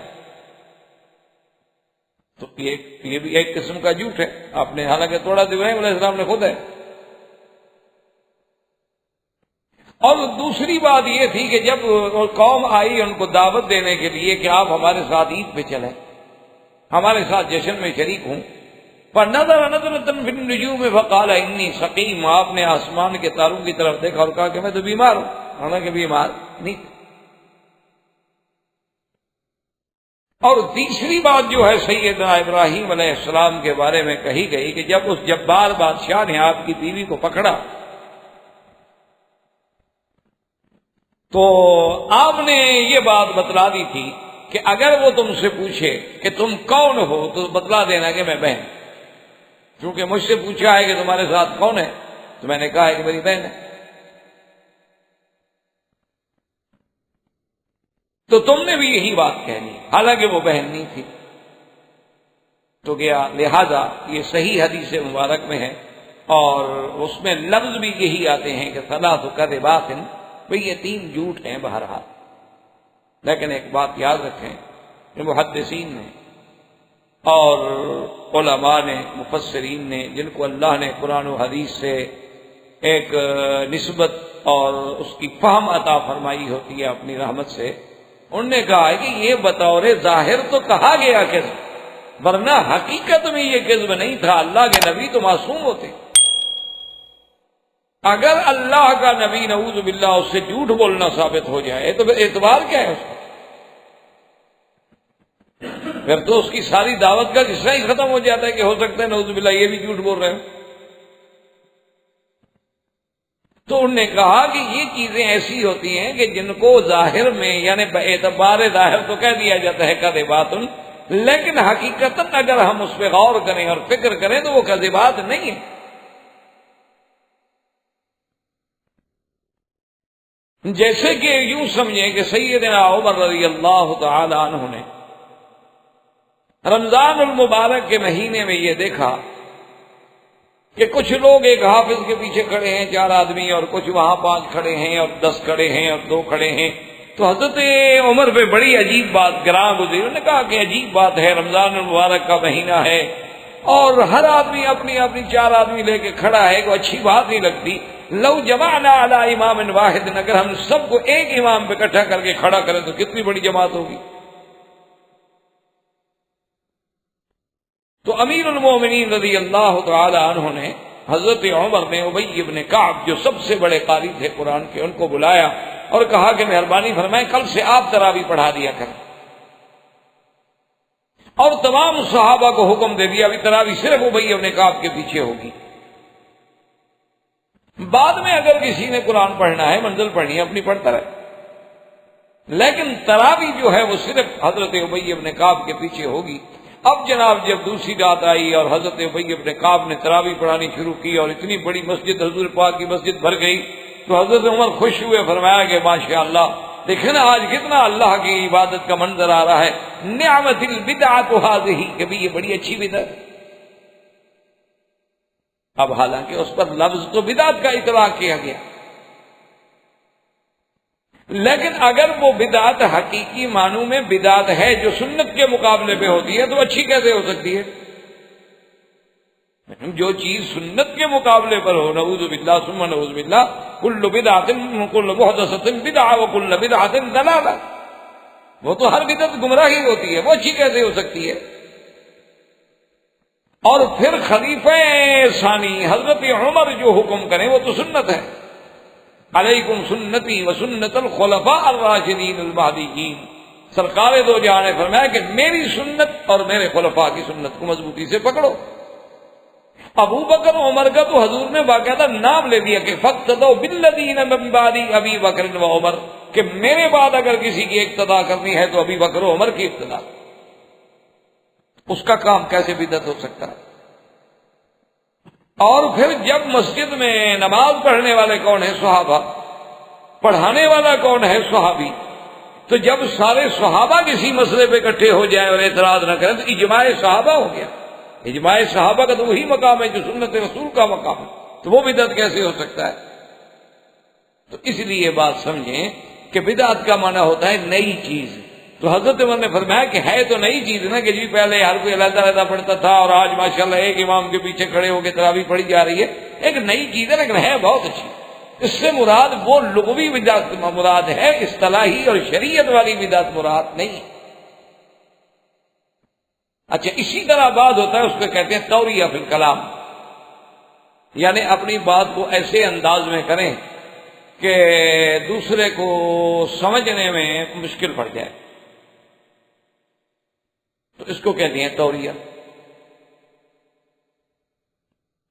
کہ جب بھی اخت موسیٰ علیہ السلام، موسیٰ علیہ السلام کی بہن اپنے بھائی کو ڈھونڈتے ڈھونڈتے ڈھونڈتے جب فرعون کے گھر میں پہنچی، دیکھا کہ اتنی عورتیں اور اتنا ہے اور ایک بچہ ہے رو رہا ہے، پوچھا بھی کیا بات ہے؟ پہچان بھی گئی کہ موسیٰ میرا بھائی ہے۔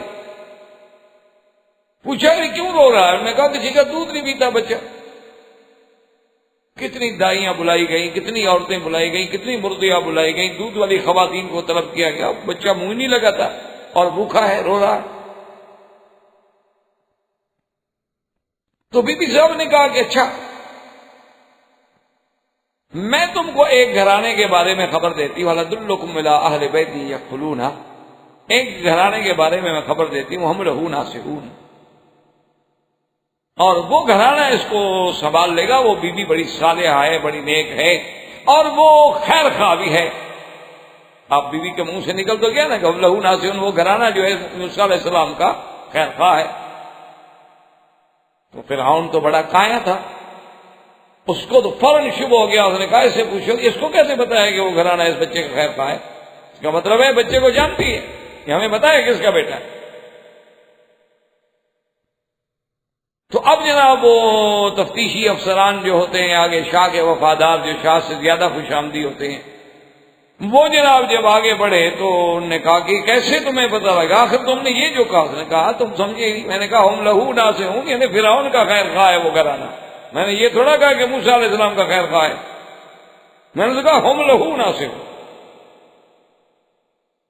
میرا مقصد تو یہ تھا کہ ہم لہو، یہ نہیں تھا کہ لہو ایسے کام کا میرے گلے پڑ گیا، میں نے یہ تھوڑا کہا کہ موسیٰ ہم ناصحون علی موسیٰ، میں نے نام لیا، میں نے کہا ہاں نام تو لے لی، انہوں نے کہا اب یہی تو میں کہہ رہی تھی کہ وہ گھرانہ بھی اچھا ہے اور خواب فرعون کا بھی بڑا خیر خواہ ہے، بادشاہ کا بھی بڑا نمک خواہ ہے۔ انہوں نے کہا ہاں پھر تو ٹھیک ہے، تو اب توریہ ہو گیا۔ حالانکہ بظاہر دیکھا جائے تو بی بی صاحبہ کا کہنے کا مقصد یہ تھا کہ بھائی تھا نا، زبر نہ ہو سکا، کیا بیٹھی بیچاری، لیکن جواب میں توریہ کر کے اس کو کذب نہیں کہا گیا۔ اسی طرح سیدنا ابی بکر صدیق رضی اللہ تعالی عنہ فرماتے ہیں کہ ہجرت کی رات میں جب سرکار دو عالم سیدنا محمد الرسول اللہ صلی اللہ علیہ وسلم آگے آگے جا رہے تھے اور میں تھوڑا پیچھے چل رہا تھا تاکہ راز نہ کھل جائے، تو اتفاق سے ایک آدمی نکل آیا اور اس نے پوچھا کہ من ھذا الرجل، اس نے کہا ابو بکر یہ آگے جو بندہ جا رہا ہے یہ کون ہے؟ اب حضرت صدیق فرماتے ہیں کہ میرے لیے تو مسئلہ پیدا ہو گیا کہ اگر میں بتا دوں کہ محمد الرسول اللہ صلی اللہ علیہ وسلم تو صاف بات ہے کہ ان کو شبہ ہوگا کہ اگر اللہ کے نبی ہیں تو وہ کیوں جا رہے ہیں اس وقت، اور اگر میں نہ بتاؤں تو صدیق ہو کے جھوٹ کیسے بولوں؟ تو اب میں نے کہا بھی کیا بتاؤں؟ اللہ نے فوراً میرے دماغ میں بات ڈال دی، میں نے کہا رجل یہدینی سواء السبیل، ایک بندہ ہے راستہ بتلاتا ہے۔ اب بات تو ٹھیک ہے، اللہ کا نبی راستہ ہی تو بتلاتا ہے، صراط مستقیم ہی تو بتلاتا ہے، تو جھوٹ بھی نہیں۔ اچھا اس نے کہا اچھا کوئی بندہ جا رہا تھا شاید اس نے راستہ پوچھا ہے، وہ راستہ بتلانے والا تھا، چلا گیا، تو بات بھی رہ گئی اور جھوٹ بھی۔ اس کو کہتے ہیں توریہ فی الکلام، یعنی ایسے انداز میں کلام کی جائے کہ اس کلام کا رخ جو ہے دونوں طرف پھیرا جائے، لیکن مقصد اس کا فائدہ ہے، کسی کو بچانا، کسی کی جان بچانی ہے، کسی کا تحفظ کرنا ہے، ورنہ خدا نہ خواستہ دشمن کو پتہ چل جاتا تو حضور صلی اللہ علیہ وسلم کو کتنا نقصان پہنچا۔ تو سیدنا ابو بکر صدیق نے توریہ۔ اسی طرح ایک معاملہ ہوتا ہے جو مصطلحات علماء میں اس کو یہ کہتے ہیں کہ آپ ایک ایسی بات کریں کہ مقصد آپ کا یہ ہوتا ہے کہ جب یہ بات میں کروں گا تو اس کا جواب میرے مخالف سے نہیں بن پڑے گا، اور جب جواب نہیں بن پڑے گا تو پھر میں اس پہ ضرب ماروں گا، تو وہ بھی جھوٹ نہیں ہوتا، دراصل اپنے اس مسئلے کو واضح کرنے کے لیے ایک بات کو کرنے کا ایک انداز ہوتا ہے۔ کہ جب انہوں نے پوچھا کہ جی ہمارے خداؤں کو بتوں کو کس نے توڑا ہے، انہوں نے کہا فَعَلَهُ كَبِيرُهُمْ هَٰذَا، بڑے نے، اور ساتھ یہ بھی کہہ دیا فَاسْأَلُوهُمْ إِن كَانُوا يَنطِقُونَ، پوچھ لو ان سے۔ اب واپس آ کر نے کہا جی وہ تو بولتے نہیں ہو، یہی تو موسیٰ ابراہیم علیہ السلام ان کو کہلانا چاہتے تھے نا کہ آپ نے منہ سے یہ بدبخت بولے نا، وہ جی وہ ہمارے وہ تو بولتے نہیں، وہ تو کیسے بتا سکتے ہیں، وہ تو کچھ نہیں بتا سکتے۔ اُفٍّ لَكُمْ وَلِمَا تَعْبُدُونَ مِن دُونِ، اور ظالموں خود کہہ رہے ہو کہ کچھ بتا نہیں سکتے، جو اپنے مارنے والے کو نہیں بتا سکتے، جو اس کا ہاتھ پکڑ کے اس کو نہیں روک سکتے، تمہارے نفع نقصان کے مشکل کشا کیسے بن سکتے ہیں، تمہارے حاجت روا کیسے بن سکتے ہیں؟ تو ایک بات ہوتی ہے، اس بات کو کہنے کے لیے تو بظاہر تو یہ ہے کہہ دیا کہ کبیرہم ھذا، بظاہر تو جھوٹ ہے، حالانکہ جھوٹ نہیں، مقصد یہ تھا کہ ان کو اللہ کی توحید تک پہنچانے کا ذریعہ یہ تھا کہ ایسی بات کرو کہ برخصم کے پاس کوئی جواب ہی نہیں۔ اسی طرح جب انہوں نے فرمایا کہ من نظر نظرۃ فی النجوم فقال انی سقیم، کہ تاروں کی طرف دیکھا، چونکہ وہ تو خود تاروں کو مانتے تھے نا، ان کے نزدیک تو تارے سارا نظام چلانے والے ہیں، اور کہا انی سقیم، میں بیمار ہوں۔ تو علماء نے لکھا کہ کہنے کا مقصد یہ تھا اس سے بڑی کوئی بیماری ہوگی اللہ کے نبی کی کہ اس کے سامنے شرک ہو رہا، یہ تو روحانی بیماری میں مبتلا۔ تو ابراہیم علیہ السلام نے کوئی جھوٹ نہیں بولا۔ یا معنی یہ ہوتا ہے سقیم معنی کہ میں بیمار ہونے والا ہوں، یعنی خیال ہے کہ میں تو آگے کسی وقت بیمار ہو سکتے ہیں، وہ بھی جھوٹ نہیں ہے، وہ بھی جھوٹ نہیں ہے، کسی وقت بھی ابراہیم علیہ السلام بیمار ہو سکتے ہیں۔ اور اسی طرح جو بی بی سارہ کے بارے میں فرمایا کہ وہ میری بہن ہے، یہ بھی جھوٹ نہیں تھا، اس لیے کہ آپ نے یہ باقاعدہ وضاحت کی کہ لم یکن فی الارض احد سوا، اس وقت زمین پر تیرے اور میرے سوا کوئی کلمے پڑھنے والا نہیں، کوئی مسلمان۔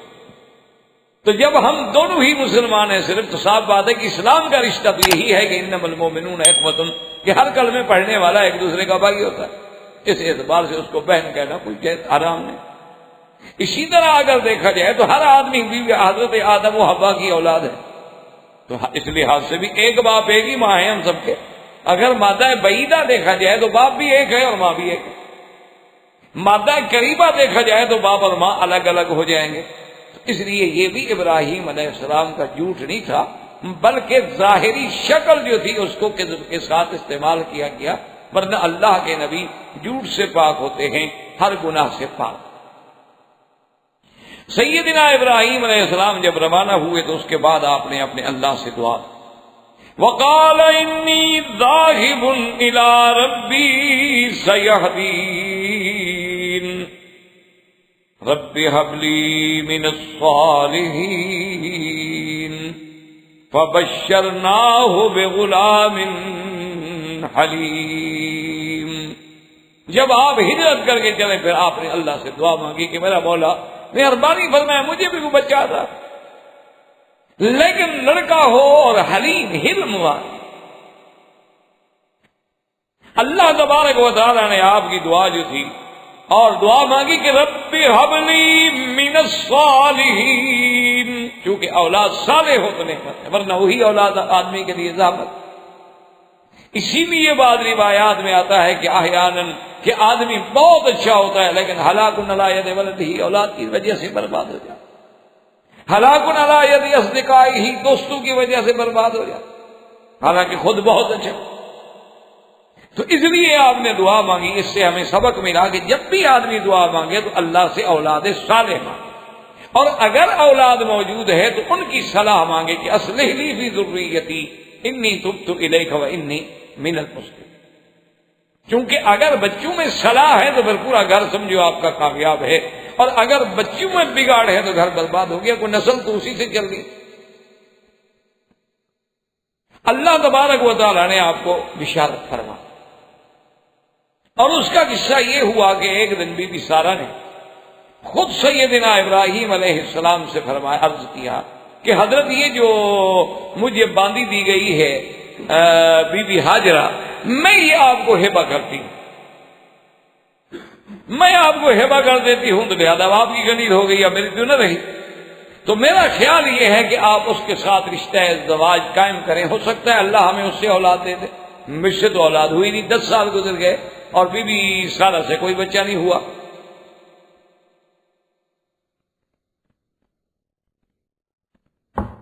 حضرت ابراہیم علیہ السلام نے ان کی بات مان لی۔ اس وقت آپ کی عمر تقریباً 86 سال۔ اب حضرت ابراہیم علیہ السلام نے بی بی ہاجرہ سے جب اپنے ازدواجی تعلق قائم کیا، اللہ کی شان ہے کہ بی بی صاحبہ حاملہ ہو گئی، کیونکہ اللہ پاک خوشخبری تو پہلے بھی دے چکے تھے ابراہیم علیہ السلام کو، ہم آپ کو بچہ دیں گے۔ اب جب بی بی صاحبہ حاملہ ہوئی تو خدا کی شان ہے کہ قدرتی یہ یعنی فطرتی بات ہے کہ ایک عورت گھر میں ہو، بیوی ہو، چاہے اس میں لاولد ہو، اس سے کوئی اولاد نہ ہو، بانجھ ہو، آدمی دوسری شادی کرے اور وہ حاملہ بھی ہو جائے تو لازمی بات ہے کہ اس کا دماغ تو پھر ذرا اونچا ہو جاتا ہے، اس کو تفاخر تو پیدا ہوتا ہے نا کہ دیکھو میں اچھی ہوں نا۔ تو اب بی بی ہاجرہ جو تھی وہ تھوڑا سا اس میں بڑے پن کا اظہار ہو گیا۔ جب بڑے پن کا اظہار ہوا تو بی بی سارہ غصے میں آ گئی، انہوں نے کہا عجیب بات، میری کنیز تھی، میں تمہیں کنیز بنا کے لے آئی، میں نے ہی الٹا اجازت دی، اب مجھے آنکھیں دکھاتی ہو، عجیب بات۔ تو بی بی ہاجرہ نے خوف سے، کیونکہ بی بی سارہ نے شکایت کی باقاعدہ ابراہیم علیہ السلام کو کہ بی بی ہاجرہ کا کردار اور رویہ تم نے دیکھا ہے کہ اب میرے ساتھ اکڑ کے بات کرتی ہے. تو آپ نے فرمایا ففعلی ما شئت، جو چاہو تم کرو، تم ہی نے تو کہا تھا، ورنہ میں نے تو خواہش نہیں کی.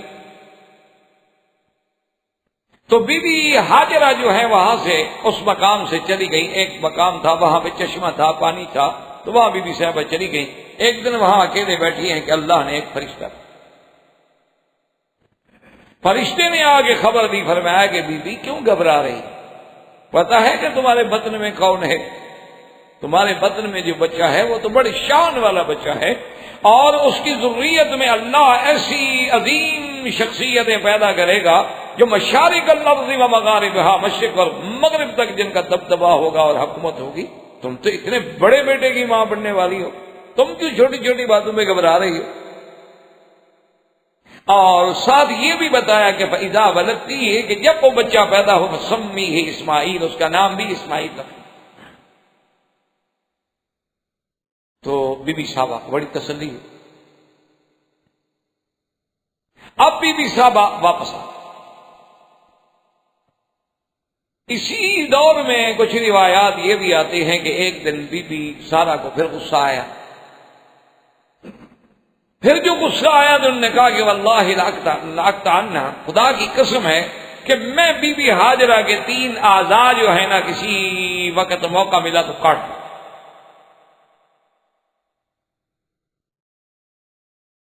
اب ابراہیم علیہ السلام کو پتہ چلا کہ اس نے قسم کھا لی ہے. اچھا اس زمانے میں تو قسم کا کفارہ تھا نہیں کہ کفارہ دے کے چلو قسم سے آدمی فارغ ہو جائے، تو قسم پوری کرے، یا پھر اللہ کے ہاں گناہگار ہو، اور نبی کی بیوی اپنے آپ کو گناہگار بھی کیسے کرے. تو ابراہیم علیہ السلام نے جب سمجھایا تو انہوں نے کہا کہ میں تو قسم کھا بیٹھی. کیا کہ انہوں نے کہا کہ اچھا یہ روایات جو میں عرض کر رہا ہوں یہ کسی صحیح حدیث میں نہیں ہے، روایات اسرائیلی ہے، لیکن بہرحال ان کا وجود ہے کیونکہ اتنی دفعہ وہ روایات ہوئی ہیں کہ اس میں کچھ نہ کچھ حقیقت پائی جاتی. تو ابراہیم علیہ السلام نے فرمایا کہ اس کا حل یہ ہے کہ تم ایسا کرو کہ بی بی کے دونوں کان، ایک اس طرف ایک اس طرف، انہیں سوراخ کر دو، ناک میں سوراخ کر دو. تو 3 اعضاء تو کاٹ دیا آپ نے، تو آپ کی قسم تو پوری ہو گئی. تو کہتے ہیں وہیں سے یہ سوراخ شروع ہوئے اور پھر زیور ڈالے گئے. یہ پھر ایسا ایسا تمدن جو ہے بڑھتا چلا گیا. پہلے تو یہ بطور سزا تھا، یا جیسے کہ پہلے قبائل کے لوگ ہوتے تھے نا جی، گھوڑوں پہ بیٹھتے تھے اور دوسرے غریب قبیلوں پہ جا کے تخت و تاراج کرتے تھے اور ان کی عورتوں کو گھسیٹ کے اٹھا کے لے آتے تھے اور ان کے پیروں میں بیڑیاں ڈال دیتے تھے کہ یہ عورتیں بھاگ نہ جائیں. تو وہی تصور آج بھی ہمارے ہاں موجود ہے کہ شادی والے دن ہم دولہے کو گھوڑے پہ بٹھا دیتے ہیں کیونکہ کسی کی لڑکی اٹھانے جا رہا ہے. جوڑا گھوڑا یہ ابھی تک ہیں ہمارے. اور آج بھی ہم نے صرف فرق اتنا کیا ہے کہ پیر میں لوہے کے جولان ڈالنے کے بجائے سونے کے ڈال دیے، گلے میں رسا ڈالنے کے بجائے نیکلس ڈال دیا، کسی طرح جانور کو ناک میں مہار ڈالنے کے بجائے اس کو ناک میں نہ بڑا ڈائمنڈ کا کوئی چھوٹا سا نگ ڈال دیا کہ دور سے چمک آئے. چیز اصل ہوئی تھی تو تصور و سزا سے چلا تھا، اس کو تھوڑا سا پھر بعض اوق لوگوں نے اس کو یوں رنگ دے دیا کہ چلو وہ بات بھی قائم رہے اور عورت بھی خوش ہو جائے. تو کہتے ہیں کہ سب سے پہلے یہ ابراہیم علیہ السلام کی بیوی نکلی. اور اسی طرح ایک روایات میں یہ بھی ہے کہ ختنہ جو ہے یہ تو خیر صحیح روایت ہے کہ مردوں میں سب سے پہلے ختنہ سیدنا ابراہیم علیہ السلام کا ہوا، پھر آپ نے سیدنا اسماعیل علیہ السلام کا کیا. لیکن روایات میں یہ بھی موجود ہے کہ اس زمانے میں اب تک بھی ہے عرب لوگوں میں مناطق حارہ میں جتنے گرم علاقے ہیں وہاں عورتوں کا بھی ختان